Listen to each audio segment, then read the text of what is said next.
trying to get the camera back on me here. I'm self-filming. Craziness. I'm all shook up. I don't know how big he is, but he's a keeper. Right, big buck right here. I smoked him, dude! I wasn't expecting that this morning at all. I get jacked up a little bit here. Right, big buck right here. Oh my gosh! That's a beast of an ape.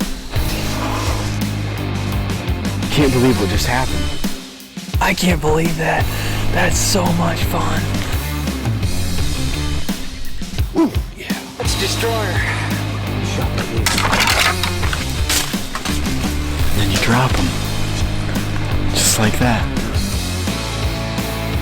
He was another 12 yards. Oh my gosh. Thank you, Lord.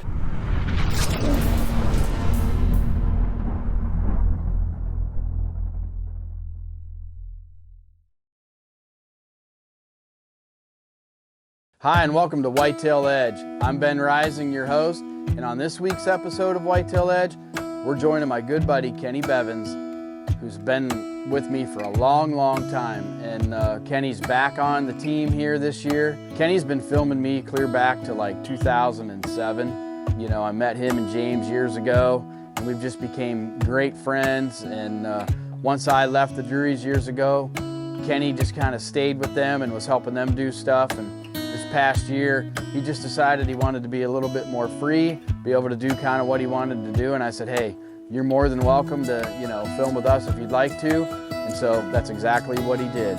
Kenny has a good lease over in Indiana. The deer there, sometimes they're not. And it's just a part of Indiana that there's not like huge deer numbers there. When the rut kicks in, it seems like Kenny's farm, it's a lot of bucks running through the lease. Kenny's a lot like me. He likes to monitor the deer.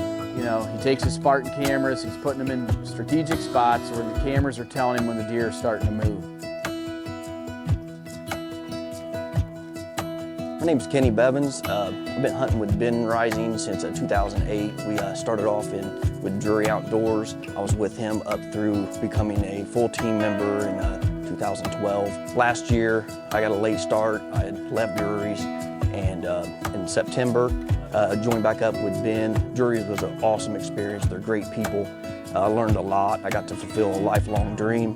I wanted to come back. I still talk to Ben all the time. I miss being a part of his family and coming to Ohio and hanging out. So I decided to still do time lapses for Drury's and do some other work for him, but I wanted to go and hang out with Ben again and be a part of his family and see what he had produced with Whitetail Edge. Well, my season started with Whitetail Edge in October. Had about 2 or 3 weeks before the rut was going to set in, and the Spartan cameras, I started getting some pictures of a 170 class booner on the south end of my property, on the property line that I don't hunt much.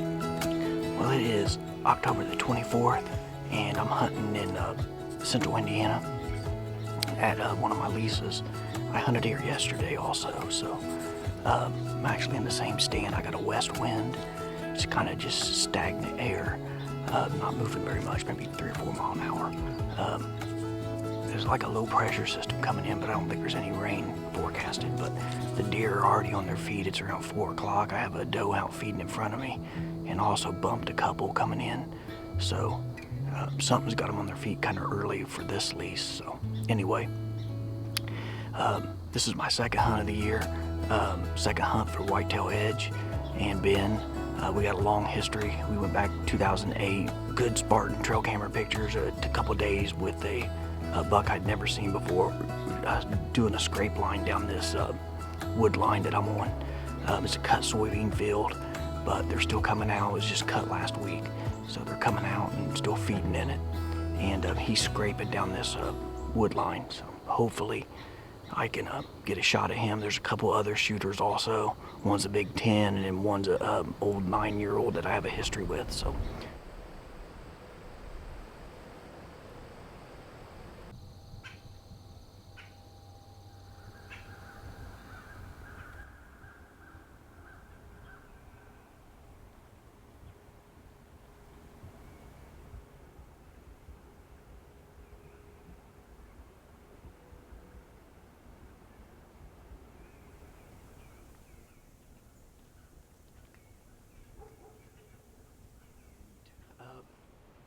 I've been here since before sunrise. I'm just not doing an interview because it was cold, and I didn't want to make too much noise because I'm right here where they're at. Yesterday I hunted this same area and I checked the cameras. I went and changed the tree stand, came back down here to get the rest of my stuff and checked the camera, and 20 minutes after I got out of this redneck ghillie blind, big buck that I'm after went right by where I'm hunting, checked a scrape, and went up in the woods. So that's my luck. Sit here 5 or 6 hours, and then 15 minutes after you get down, he comes through. So today I decided I'm staying dawn till dusk. There's a couple other shooters that I might go after if they come through, but I really want to take a pop at him. Got the prime bow ready, and got the mossy oak black on for the inside the ghillie blind, which is blind is awesome. They haven't even nothing's even come close to spooking with me today. So got the Black Widow scents out to my right. Smell like a big pea factory in here, but it's that time, November 2nd, they're starting to move. So we'll see what happens.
I'm freezing my butt off. It's about 9 a.m. It's about 28 degrees. It's kind of windy, cloudy. Leaves are falling everywhere. This is the first time I've been able to do an interview. I've had does and bucks all over me.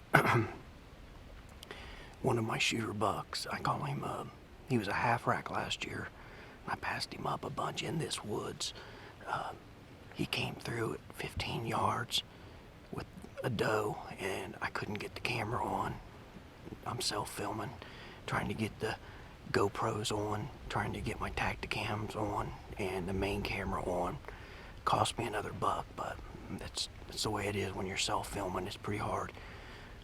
When the rut's going on, they're moving so quickly that trying to get everything turned on, it's very hard, especially at a tree stand. So anyway, I don't think the does have popped yet because the bucks are still trying to nudge them along, and then they eventually just fall off of them. So this buck just now went over to my west and just sniffing the ground, and the does went off to my east. So I don't know. This is about a 30-acre block of timber, and my food plots are to the south, but I'm just gonna sit here as long as I can. It is very cold, so we'll see what happens. I'm gonna turn the camera off, save my battery, and hopefully I'll get a little bit more of a warning of him coming here in a little bit.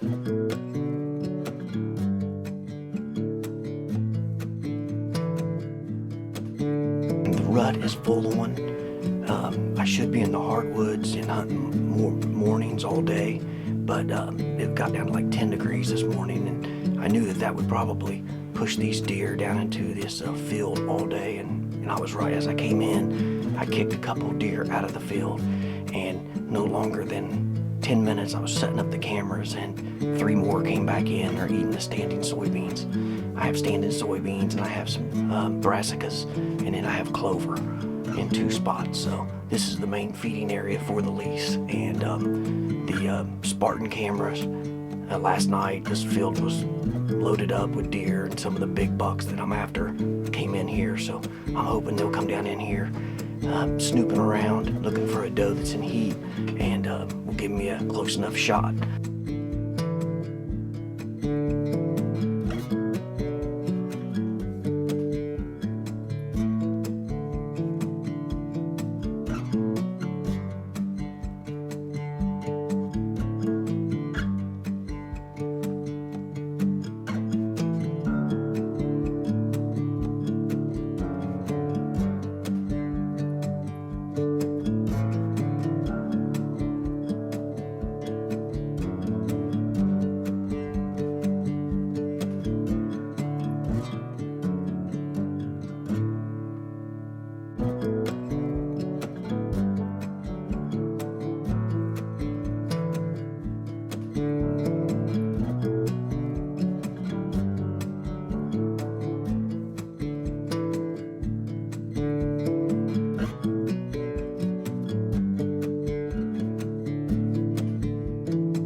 The buck just was not patternable. As gun season starts in Indiana, it's always a scary time because it lasts 2 weeks, and then 1 week off, and then 2 weeks of muzzleloader. And with the rut, anything can happen, and most of your big bucks are going to get shot. Approaching November 16th, which is opening day gun, I still don't have a pattern on this buck. I'm kind of just winging it. I'm going to go in and hunt all day. Set up on the south end. I'd moved some redneck blind and a couple stands down there, and I was just going to camp out. Well, opening day was very unproductive. I had a lot of coyotes come through, does, but the good thing was there was no gunshots. The 16th, I'm hunting in central Indiana. It is opening day of firearm season. This is the first chance this morning I've gotten to do an interview. Had some deer on this standing soybean field in front of me. I'm hunting a kind of a pinch point where there's a creek and a funnel that leads across the road to where some other people hunt. So I'm hoping the pressure will funnel some of these deer up through this area. If not, I'm gonna sit here all day, and this will be a good evening spot. I've already seen like 7 or 8 deer, but none of them have been a shooter. So I put the prime bow down for a little bit, and gonna enjoy the Indiana firearm season. It's not my favorite time of year. Kind of spooks all the deer, and they don't act normal after this week. So anyway, I'm gonna try to enjoy it. Sit tight, got the mossy oak on. Hoping that I'll get a shot at this one big buck that I'm after. So if not, there's a couple other ones I would take. So just gonna enjoy this nice day.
I go back out, drive home. I live an hour away, regroup, and I plan on going into a block of timber that I never go into. It's a sanctuary, and I only go into it once or twice a year. I have a stand set up in there that I don't even go in and mess with. I knew it was good.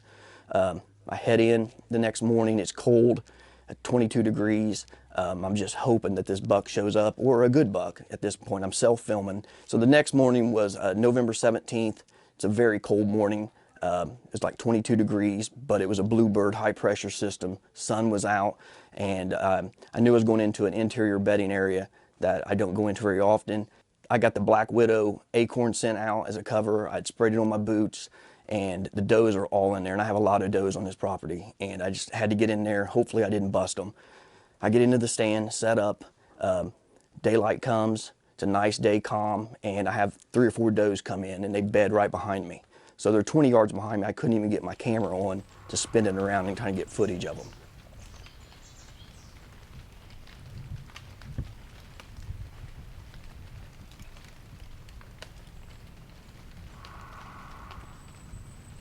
"8:45, I hear a gunshot. It's my worst fear. It's right on the property line. It's so loud, it about jars me out of my tree. And for some reason, I just knew that the big buck was dead. So I sit down and I'm just waiting. 15 minutes later, I get a text, and then I get a phone call. My phone's on vibrate, and it's the neighbor asking if he could come on the property. He had shot a big buck across the property, and it had died on my property, and he said it was a monster. So immediately, depression sits in, misery. I sat down in the stand, and I asked him to send me a picture.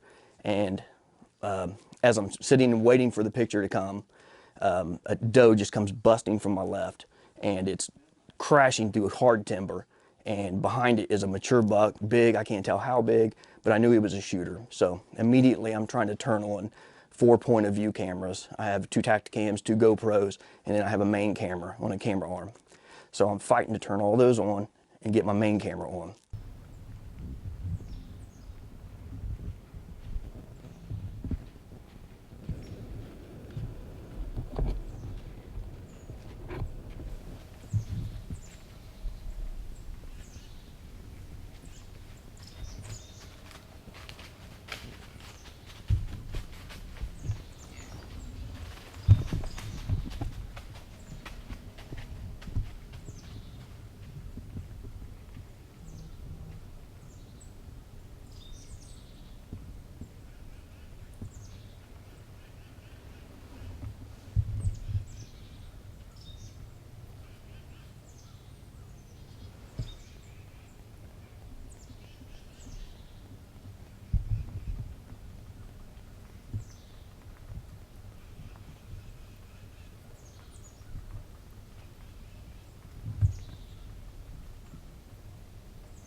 Man.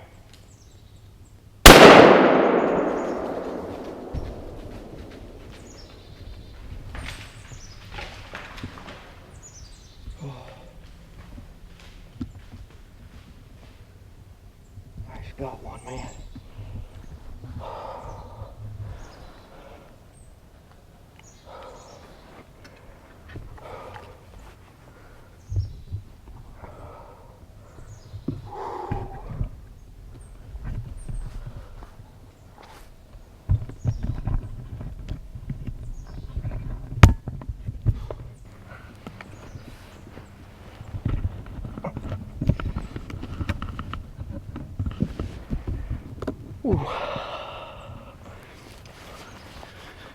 I'm trying to get the camera back on me here. I'm self-filming. Craziness. I'm all shook up. I don't know how big he is, but he's a keeper.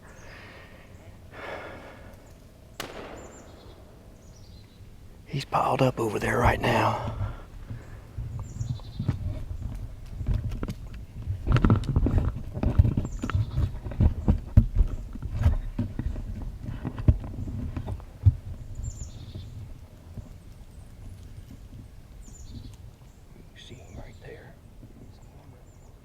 He stopped, put the hammer on him, he barreled up, went around and died about 30 yards from that stand. And man, I was shook up. I mean, I was kind of embarrassed of myself because my legs were shaking. I couldn't control myself. I'm trying to spin the camera around. I'm fumbling with it. I can't get anything to work. And you can see me, I'm just all shook up, which after all these years, I still get all shook up. And it was just an awesome experience. Well, I just got down out of the tree. I'm gonna go lay my hands on this buck. I don't know what he is. It happened too quick for me to be able to really get an idea of which buck it is. I know he was mature. After I was getting down, I put the camera up so I wouldn't break it getting down, and 2 big bucks came chasing a doe through here, knocking stuff down, and so it must have been a hot doe that brought all these in. There he is. Man, this self-filming stuff is hard to do. I'm so used to filming. Man, he's nice. This buck's got a little character. He's got a little burrow where it looks like maybe a bug got in there during velvet. But man, wasn't the best footage. I've filmed a lot better. But self-filming, it happened. I had just a few seconds to get all my cameras on, and when you're self-filming, you got GoPros, Tacticams, and your main camera, and then you're in the hardwoods where you can't really use autofocus a lot. It's tough. It's tough. I had a couple encounters with the bow that I couldn't get it done. I couldn't get everything on. Then I tried hunting more in the fields where I could use autofocus, and it's just hard getting the buck to come in that close to you so everything works out. So I'm just thankful that I was able to get something on camera as good as it could be. And I'd like to thank again Ben Rising, Whitetail Edge, for giving me a chance to be a part of his team. I was with Drury Outdoors, and Ben introduced me to Drury Outdoors about 10 years ago, and I filmed Ben, and then he left to form Whitetail Edge, and I stayed with Drury's for a few more years, just doing time lapses and trying to self-film and hunt. And then this year, I came back to Ben, and he set me up pretty good with all his sponsors, and I'm appreciative of it. And I'd like to thank Drury Outdoors because they're the reason I got into filming to begin with, and they were always nice and gracious to me, and I'm really happy with how everything's turned out. So now the hard part, getting this bad boy into a truck, gutted by myself. Self-filming, buddy.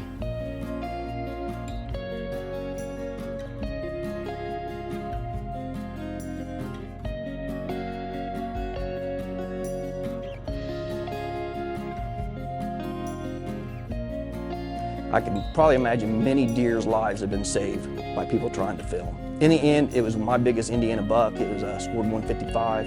It was a great experience. I was so happy to call Ben and give him the news, and I'm just thankful for Ben letting me have an opportunity to be a part of Whitetail Edge. And it seems I'm back home again. It's a family setting, camaraderie, and I'm just happy. And thanks, Ben, for letting me be a part of that. So it's great having Kenny back.